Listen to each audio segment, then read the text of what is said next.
And for me, it's all about education. When we are well educated, we can recruit better businesses to come into our city. We can support the expansion of our local small businesses. We can make sure that we have in place what is needed to keep our city up and coming. I want to say that I have an observation to make about things with regard to the infrastructure of the city. I live on the west side of town, and I've lived on the west side of town all my life. I can tell you that you talk about streets that are bumpy and have not been paved. We have Main Street right now on our west side that part of it was paved and part of it was not. So we have an uneven, unlevel piece that goes through a major street on the west side, namely Fairview Avenue, from the part that goes from Roselle Parks Avenue west toward Maxwell Air Force Base. That has served as a serious problem. I told you that above ground sewer system that starts at the point, the intersection entree onto I-65 and Fairview, that is a major problem. Besides the fact that it is not aesthetic in its quality, the mere fact that we have sewage above ground in 2015 in any part of Alabama, certainly in any part of our great capital city, is absolutely not acceptable, because that, and my time is up.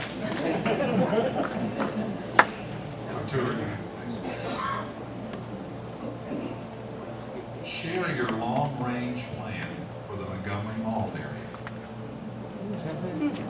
Share my long-range plan for the mall. Get rid of the eyesore that is the Super 8 hotel that looks like it came off the set of that TV show Revolution a few years ago.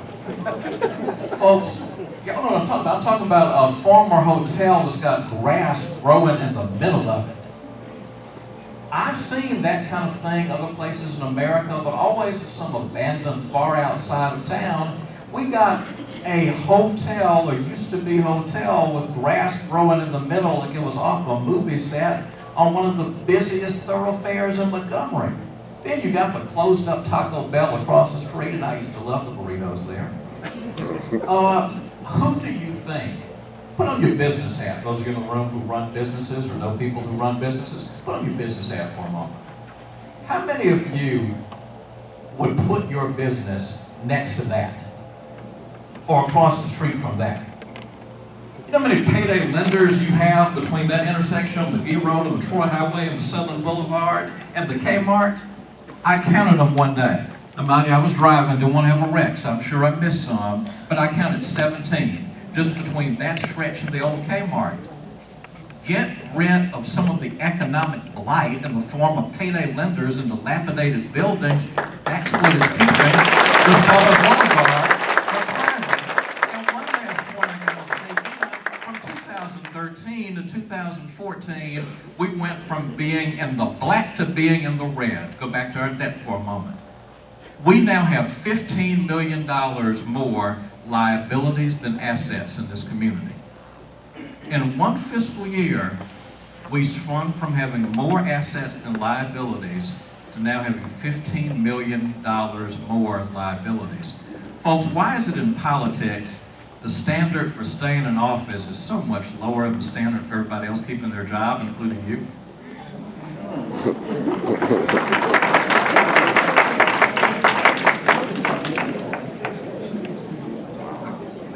I gotta be honest. I have a lot of plans, and I have plans for almost everything, but I have absolutely no long-term plan for that mall. But I can tell you, and I think that's a kind of strange question. But let me just say this: that's in the heart of my district, my commission district, and I have plans and long-term plans for that area. And what we're going to do, and this is one time I will agree with the gentleman on the end, we're going to do something about those burnt-out and overgrown and blighted buildings over there. As a commissioner, I voted not long ago to purchase the old Pier 1 building. We're going to locate in that building South Revenue Office, also with the probate office there. I think that that's going to bring a lot of traffic to that community and revitalize that old strip mall over there where it used to be Bruno's and all that. Those places have been vacant for so long. So what I propose to do is to do what we can to bring a new business to that area. And I think if we do that, then we will attract more business to come into that part of the town. We also have a partner in that. Eddie Stivers, who runs Stivers Ford, has recently invested thousands, maybe millions in that corner, because he believes in that corner as I do. He believes that what used to be, what he just described, used to happen in that part of town is going to happen again. And I'm going to do all I can as a commissioner to make sure it does. And when I'm there, I think I'll be in a better position to bring that type of economic development to that part of the city. I didn't want to get personal, but he's gotten personal. How would he know? He hadn't been here in 30 years. Just because he says it doesn't make it so. What he's talking about is a change in FASB, a very, very technical accounting deal where everything you got to pay forever and always against every employee that ever worked for you, it's got to go in your balance sheet. It's not going to happen. It's been a problem for a lot of governments. Now going to the one center. Eddie Stivers stayed because the city and the county incentivized him to put $3 million investment. Because we committed we'd put a fire station there. We committed we'd put a police station there. We committed that we would work with the school board to get the lamp there in the technical school, spending about $27 million. That the city and the county just went to the bond market. They want to lend us money. Matter of fact, we can actually borrow $250 million to borrow if we wanted to. That's how good our credit rating is. Our long-term perspective for that whole area is development. We just incentivized the cash savers that just went down the street there. We worked with Baptist. We work with Alpha to make sure they stay strong and they stay vibrant. We put a police station right there on the bypass so that people would feel safer. That hotel, it distresses me. It's privately owned. We have started the process to get them to cut the weeds. At best, it's going to take 3 months. How many hotels have we taken down? Peddler's Inn is a really good example. How many apartments have we taken down? We've got 400 abandoned buildings in this city that on average is going to take $5,000. There is a game plan through the neighborhood response team to get those done. It will take us 3 years. You cannot snap your fingers and get some of these issues that have been building over so many years. You got to have that plan, and the plan is in place and it's working.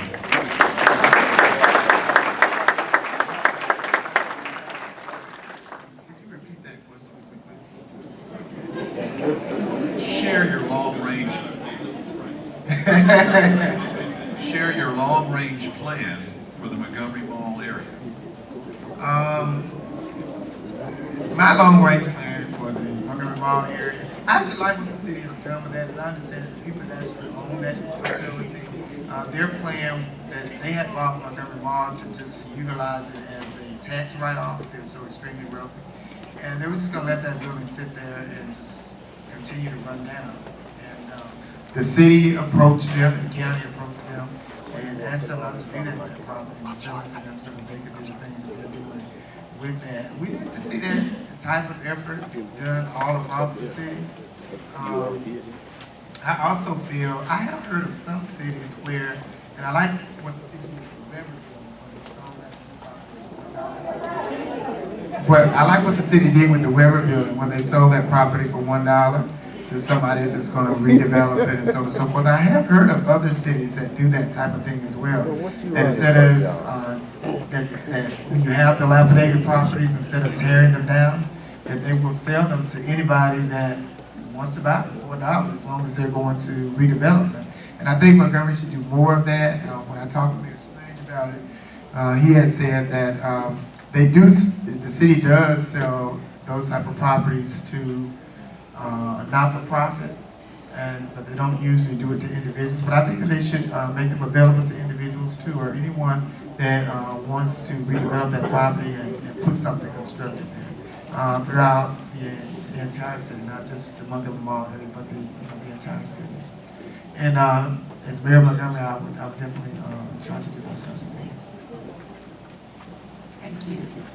I love the idea that we are getting ready to do something with the mall. I loved it when I heard that we were getting ready to do a $30 million bond issue to bring LAMP and to bring M10 over to the mall area. But I'm like walking John DeVoe now. Montgomery Mall is a good thing, and it's something that we need to pay attention to. But there are so many other places in Montgomery that we need to also pay attention to. Let me tell you, I look at this $30 million bond issue for LAMP and MTech, but I also know that there's a school called Fuse down on Early Street that has been there for decades and decades with very little in the way of anything to bring it to any degree of aesthetic quality. There's no effort to make it a pleasing facility for our children. It's already a school for troubled children, and it's also a troubled facility. So we need to consider doing all of those kinds of things, not just for the Montgomery Mall area. The Governor's House Hotel, see, I remember it as the Governor's House Hotel. That's how long I've been here. I remember when it was the hotel in the city. You know, and when I think about all of the colleges, two-year colleges that have the culinary arts programs, that we might be able to salvage something from that to make it a new school of culinary arts for Montgomery Public Schools. That might be a way to do it.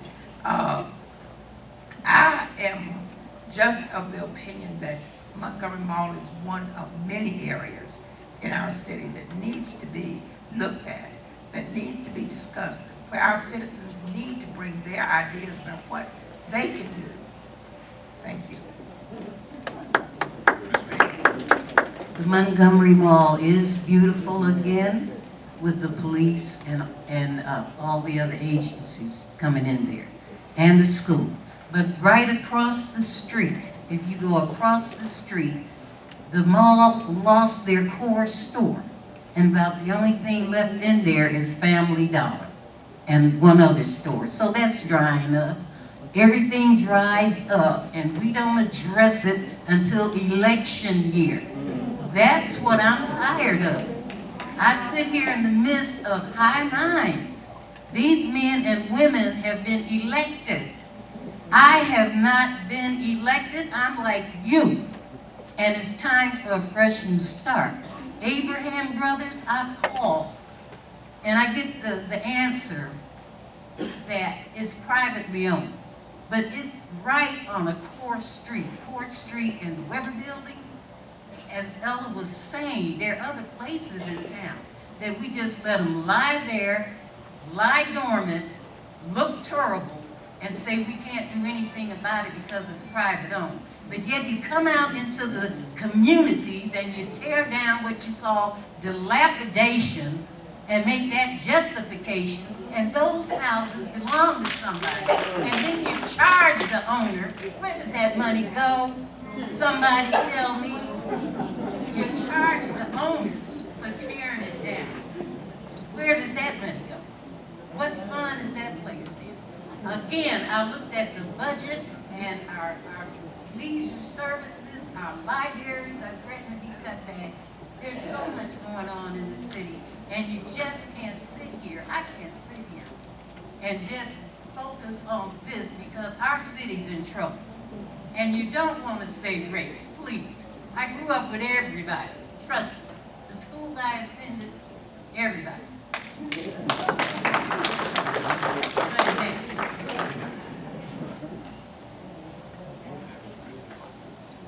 Well, I got to answer that one twice.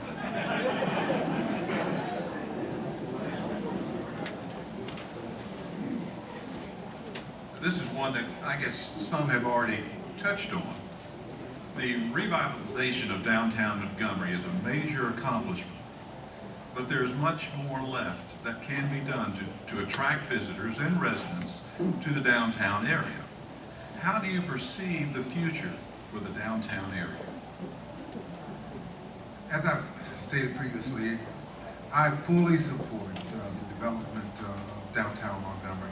I've seen the plans for development, and as your mayor, I would continue that same plan in terms of developing. Just the other day, we had a presentation from someone on the chamber, and if I were to disclose what we're talking about, I'd be shot. It was in an executive session. But there are big plans for downtown Montgomery, and believe me, as your mayor, I fully intend to support that. Now, the manner in which I support downtown development is going to be somewhat different from what the current mayor has done. I think a lot of public money, too much public money, has gone into the development of downtown. I propose to take some of the private money that's on the sideline. Their hands are itching to get in on downtown development. They've been shut out. I need to open that door and let some of that other private money come in and utilize some of the public money that we've been using downtown to fix those problems in the community that I've looked at. I've heard a lot of talk about the West Side.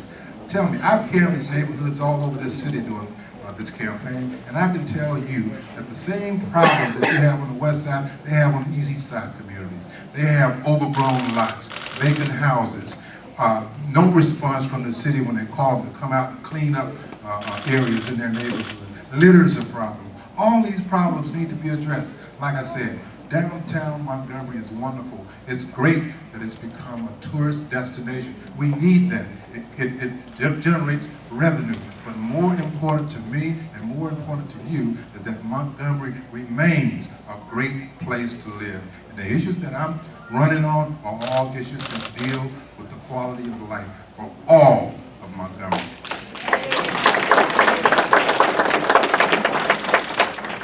You cannot run government like a business, but there are a ton of business principles that you apply. I just told you $14 million for 2 years. We had to stabilize our economy. We had to get revenue. And so the quickest way to do that was to revitalize our core. And if I told you that less than $2 million of city tax money went into what was revitalized, you'd think that I was smoking that marijuana that he wants to do. But we got a $6 million grant from the state. We got a $5 million grant from the federal government. All of those monies is what we have primed the pump with. We have built the bridge. We put out RFPs. We let people come in and say what they want to do, and now all of that dilapidation is on our tax rolls, producing revenue in ad valorem, and we've got today $50 million under construction. We got another apartment coming. We got 2 hotels on the horizon, and then you use that same example and you go out to West Fairview, where you've got houses that are any day now, 17 are going to happen at Lanier Place. You put $900,000 into facade renovation. That was 5 You years get with ago. the utilities and get them to relocate the utilities. You get with the shopping center there so that we can incentivize the expansion there. You build a nice environmental park so we can clean up our environment. You do all of those things so that you can prime that pump so that private dollars come in and take over. And that's what, in fact, is happening. In Jerry Kaiser's and that whole thing that we call the entertainment district, the alley area, $40 million investment is less than $2 million in that. All we did was build the alley.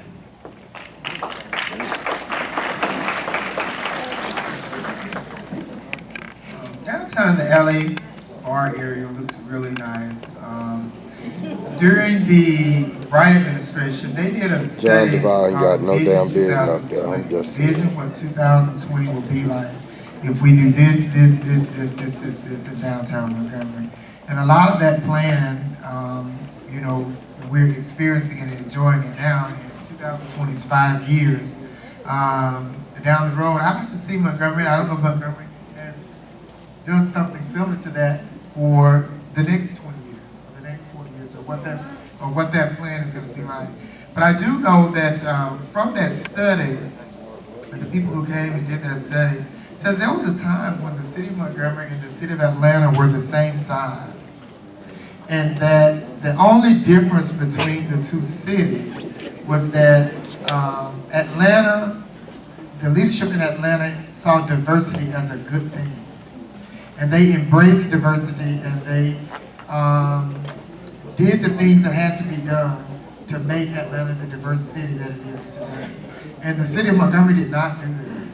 And the city of Atlanta grew leaps and bounds over the city of Montgomery as a result of it.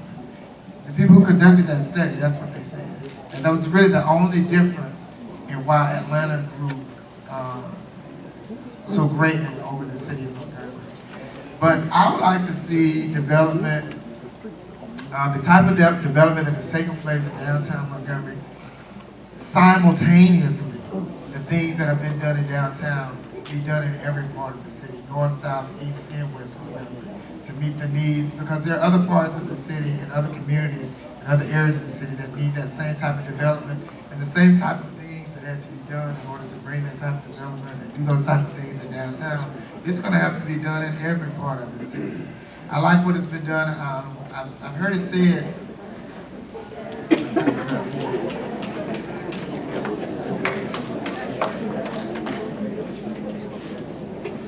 Well, I tell you, truly, Reverend Wells, the questions have been absolutely good. But the only thing about it, I'm going to talk about the downtown development too. It's been wonderful, and it does generate income for the city.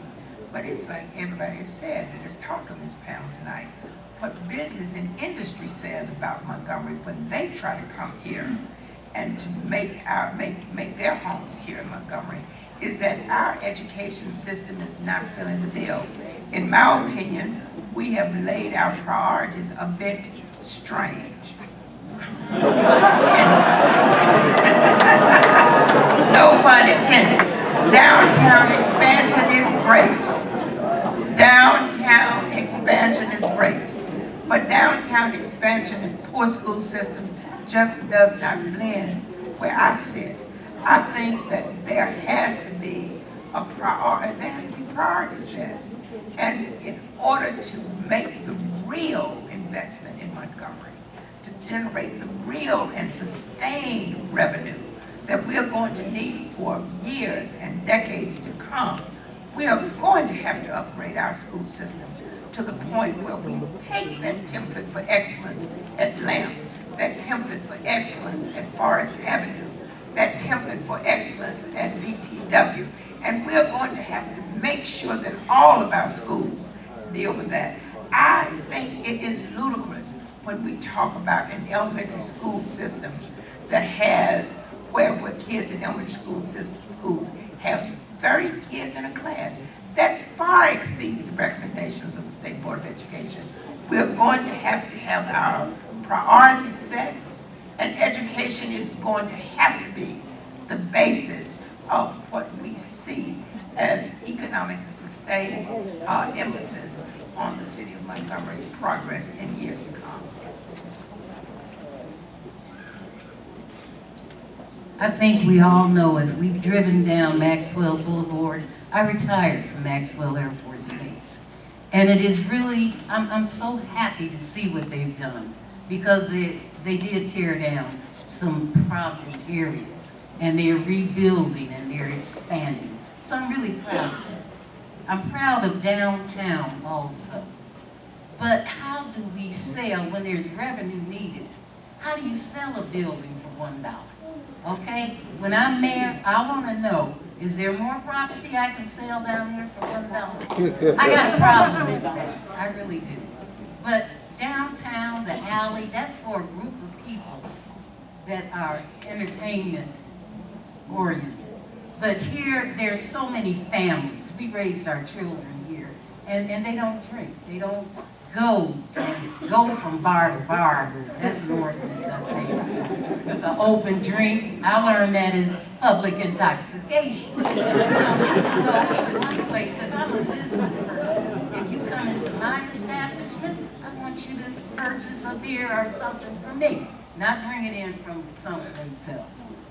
Again, that's great, downtown is great. but it's not great on the backs of children. We didn't need sod, Mr. Mayor. And we need another tree like we got a hole in our head. Too many trees, that wasn't beautification.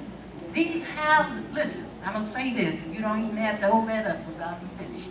Even Habitat has discovered that it's better revenue for them to rebuild these old homes. People need homes, they need it now. We feed them, we clothe them, we house them. There's a need right now. I know there's city plans all the way down to maybe 2040, Mayor, you can correct me on that. But we need homes now. People need, listen, go down and they're sleeping under the bridge.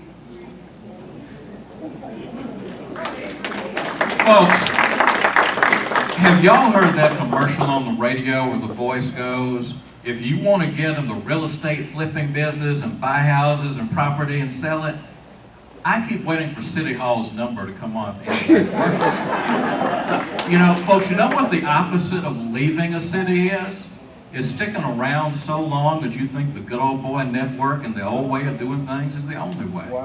Because I want to let you in on something.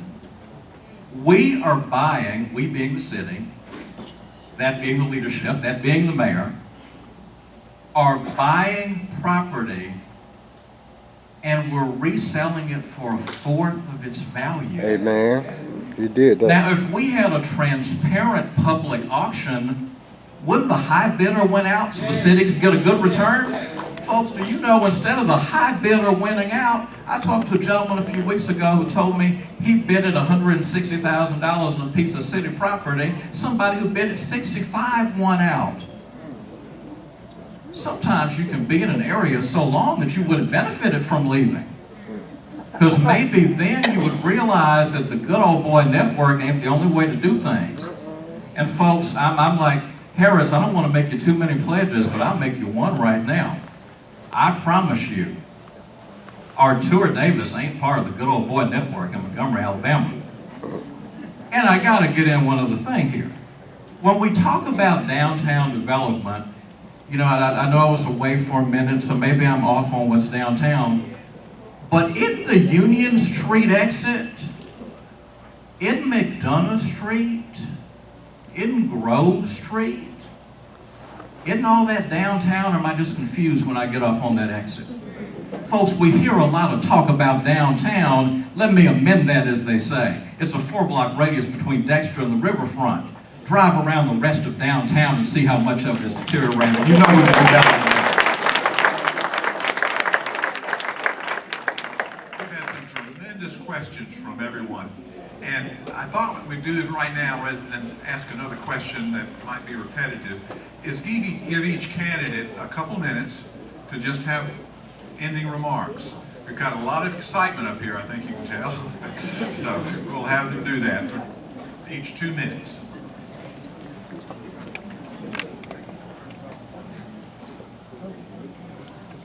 He was backwards. The guy bid 65 and we sold it for 165 for a retail establishment along Fairview Avenue. That's the kind of thing that you do to try to bring in economic development.